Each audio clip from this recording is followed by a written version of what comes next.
நம்ம உடம்போட ஒவ்வொரு அணுவிலும் ஒரு ரகசிய முத்திரை இருக்குன்னு சொன்னா நம்புவீங்களா? இது ஏதோ தற்செயலா நடந்ததில்ல. நம்ம உடம்புல பல கோடி செல்கள் இருக்கு.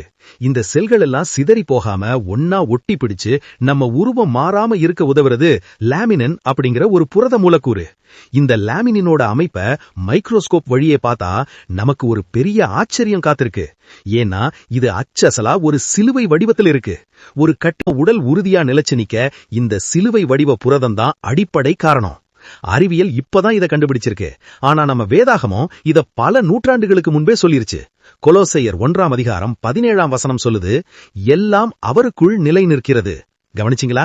இயேசு கிறிஸ்து சிலுவையில நமக்காக உயிரை கொடுத்தது மட்டுமல்ல, இன்னைக்கும் அதே சிலுவை வடிவத்துல நம்ம ஒவ்வொரு செல்லையும் அவர்தான் தாங்கிக்கிட்டு இருக்கார். வாழ்க்கையில நீங்க உடைஞ்சு போன மாதிரி உணரலாம். ஆனா நம்ம படைச்சவர் நம்மள ஒருபோதும் விழவிட மாட்டார். ஏன்னா நம்மள தாங்குற அந்த சிலுவை நமக்குள்ளேயே இருக்கு. இந்த உண்மை இன்னொருத்தருக்கு நம்பிக்கையை தரும். அதனால ஷேர் பண்ணுங்க. இயேசு நம்மள தாங்குறாருன்னு நீங்க நம்புனா கமெண்ட்ல இயேசுவே என் பலன் அப்படின்னு பதிவிடுங்க.